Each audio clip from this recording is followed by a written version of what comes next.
ஒரு நிமிஷம் வதந்திகளை வச்சு நம்பாதீங்க. ஒரு நிமிஷங்க ஐயா, ஒரு நிமிஷம் பேசுறதுக்கு வந்திருக்கோம். நாங்கள் நமது நலம் நமது விவசாய சங்கத்திலேருந்து வந்திருக்கோம் ஆச்சுங்களா. இப்போ நீங்கள் 3 நாள் வந்து அந்த பகுதியினுடைய பத்திரப்பதிவை நீங்கள் நிறுத்தி வச்சுருந்துருக்கீங்க.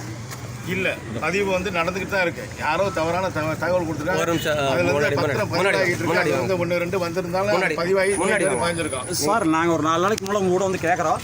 நான் சொல்லியிருக்க மாட்டேன், நான் சொல்லலை, பதிவு மாட்டேன்னு சொல்ல யாருமே சொல்லலை. யாரோ தவறான நியூஸ் உங்களுக்கு கொடுத்துருக்காங்க. அதை வச்சு நீங்கள் வந்து இவ்வளோ தூரத்துக்கு உங்களுடைய வேலைகளை விட்டு வந்துருக்கு.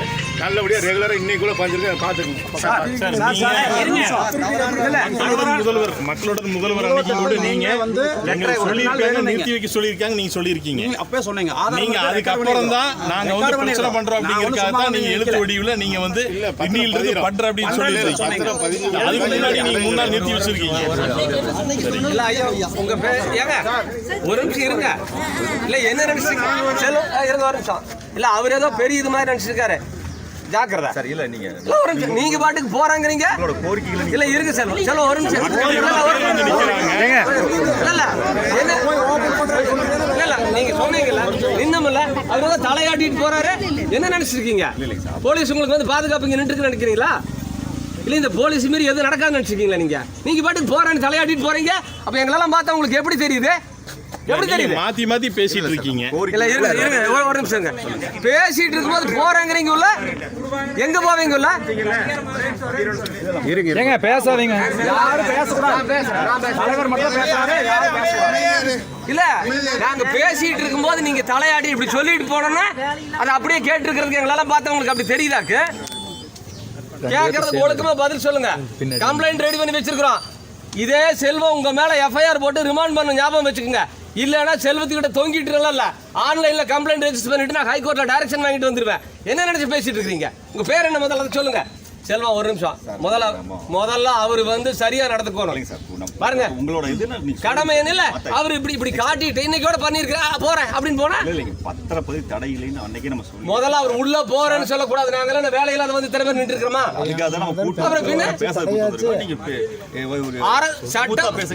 அல்லங்க அவர் ஸ்மூத்தா பேசியிருந்தா நாங்களும் ஸ்மூத்தா தான் பேசுவோம். என்ன சொல்லியிருக்கணும்?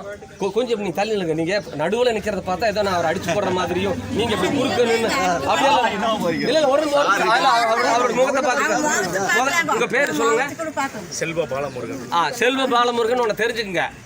நீங்க இந்திய அரசியலமைப்பு சட்டப்படி அரசு பணியாளராக நியமிக்கப்பட்ட ஒரு அரசு பணியாள். உங்களுக்கான ஊதியத்தை அரசு எங்களுடைய வரிப்பணத்திலிருந்து வழங்குகிறது. சட்டப்படியான ஆட்சி நடக்குது. உங்களுடைய வேலை ஒவ்வொன்றும் சட்டப்படியா இருக்கும். உங்க வேலை மட்டும் இல்லை, இவங்க வேலை உட்பட சட்டப்படி பண்ணலன்னா என்ன ஆகுங்கிறது இவங்களுக்கு தெரியும். இப்பதான் ஒன்று நாங்கள் பயிற்சி கொடுத்துருக்குறோம். புரியுதா? நீங்களும் அதை ஞாபகம் வச்சுக்கோங்க. நீங்க ஒன்றும் கடவுள் அல்ல, அல்லது நீங்க ஒன்றும் அரசர் அல்ல. நாங்கள் ஒன்றும் உங்ககிட்ட பிச்சை கேட்டு வந்த ஆளுங்க இல்லை. புரியுதா? நீங்க இந்த டாக்குமெண்ட் ரைட்டு பேசுற மாதிரி எல்லாம் பேசுனீங்கன்னா வேற விதமாய் போயிடும். அதை நீங்க ஞாபகம் வச்சுக்கோங்க. இப்போ போலீஸ் இருந்திருக்கிறது வந்து மாவட்ட நிர்வாகத்துக்காக. இன்னும் இவங்க கிட்ட கேள்வி கேட்டால் இவங்க பதில் சொல்ல வேண்டி இருக்குது. நான் பரவாயில்லன்னு விட்டு வச்சிருக்கிறேன். புரியுதா? நீங்க வந்து இப்படி ஆட்டிட்டு உள்ள போய் உட்காந்துட்டு நீங்க மாமூல் வாழ்க்கையை தொடர்ந்துக்கலாம் நினைக்க வேண்டாம். எல்லாம் வச்சிருக்கிறோம். உங்களை டிராப் பண்றதுக்கு எங்கிட்ட 10 வழி இருக்குது. அதை ஞாபகம் வச்சுக்கோங்க. நாங்க தான் ரெஜிஸ்டர் ஆஃபீஸ் வரணும். உங்களை டிராப் பண்றதுக்கு இந்த வாரத்தில் பண்ணி போடுவேன், வேற விவகாரத்தில். அது எங்களுக்கு தேவையில்லை. ஒழுக்கமா இதுக்கு பதில் சொல்லி சரியா பண்ணிட்டு போனீங்கன்னா பிரச்சனை முடியும். அதை ஞாபகம் வச்சுங்க. எதுக்காக நீங்க வந்து ரெஜிஸ்டர் பண்ண மாட்டேன்னு சொன்னீங்க? பண்ணிக்கிறோம். செல்வ இது என்ன பதில்? அவர் சொல்ற பதில் 3 லட்சம் நீங்களே இருந்தீங்க சார். உங்க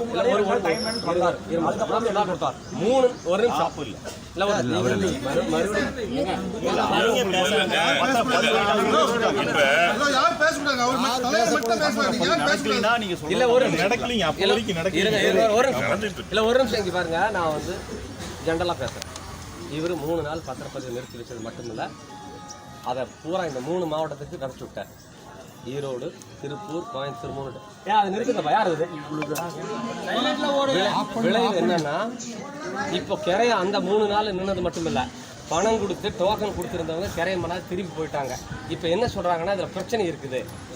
நாங்கள் 2 வருஷம் போராட்டம் நடத்தி அதெல்லாம் சொல்ல வேண்டாம். அது இங்கே லோக்கல் இருந்த பிரகாஷுக்கு தெரியும். என்ன ஏன் பிரகாஷ் எப்படி போராட்டம் நடத்தினா யார் யார் வந்தாங்க நடத்தி நிலம் எடுக்கிறது இல்லைன்னு சொல்லி போட்டு பாராளுமன்ற உறுப்பினர் வந்து ஆர்டிஓவும் வந்து மக்கள் மத்தியில் குளியூர் கூட்டத்தில் நாங்கள் எடுக்க மாட்டோம், விவசாய நிலத்தை எடுக்க மாட்டோம், நாங்கள் உறுதி கொடுக்குறோம் அப்படின்னு சொல்லிட்டு மீதி இருக்கிற நிலத்துக்கு அந்த 900 ஏக்கருக்கு பேசிக்கலாம், கிட்கோ சேர்மனை வர சொல்லி பேசிக்கலாம். நாங்கள் அதெல்லாம் ஒரு முடிவு பண்ணியாச்சு.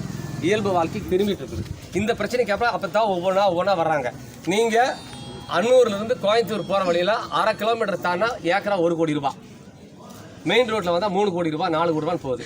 அங்கே 40 லட்சம் கூட போகிறதில்ல. என்ன காரணம்னா இந்த இளவெல்லாம் தான் காரணம். இதிலிருந்து மீண்டும் இப்போ தான் ஓரளவுக்கு வந்துட்டு இருந்தோம். இவர் 3 நாள் பண்ண வேலை இப்போ மொத்தமாக வியாபாரம் படுத்து போச்சு. இனி இதுலேருந்து மீண்டும் எந்திரிச்சு நீ ஒருத்தர் இந்த பூமி வாங்க வருவானா இல்லையான்னு தெரியாது. சும்மா அப்படி சொல்லிட்டு நான் பண்ணிட்டு அப்படி போகிறதுக்கு நாங்கள்லாம் உனக்கு காதில் பூ வச்சுருக்கல, கடுப்புல இருக்கிறோம். இதனுடைய விளைவு இந்த மக்களுடைய பொருளாதாரம் மண்டையடி ஆகிப்போச்சு. இதனுடைய பின்விளைவு என்னன்னா வெறும் பொருளாதாரம் மட்டும் இல்லை, இவங்க வாழ்வியலையே பாதிக்கக்கூடிய அளவுக்கு ஆகிப்போச்சு. ஒரு பொண்ணு கொடுக்குற இடத்துல கட்டுற இடத்துல இவங்கெல்லாம் சிப்காட்டில் போகுமாமா, இந்த பூமியை நம்பி போய் என்ன பண்ணுறது, இங்கே பொண்ணு கொடுத்து என்ன பண்ணுறது, இங்கே பொண்ணு கட்டி என்ன பண்ணுறதுங்கிற அளவுக்கு இவங்க வாழ்க்கை பாதிக்கப்பட்டிருக்குது. இவ்வளவு பெரிய ஒரு அயோக்கியத்தனத்தை பண்ணி போட்டு ஒன்றுமே இல்லாத வந்தோன்னே இப்படி காட்டிட்டு அவர் போகிறாங்கிறாரு. நாங்கள் சாதாரணமாக எடுத்துகிட்டு போக முடியுமா? 324 BNS 324, பழைய IPC 425, 26, 27, 440 இந்த செக்ஷனில் அவர் மேலே நாங்கள் இப்போ கம்ப்ளைண்ட் கொடுக்குறோம்.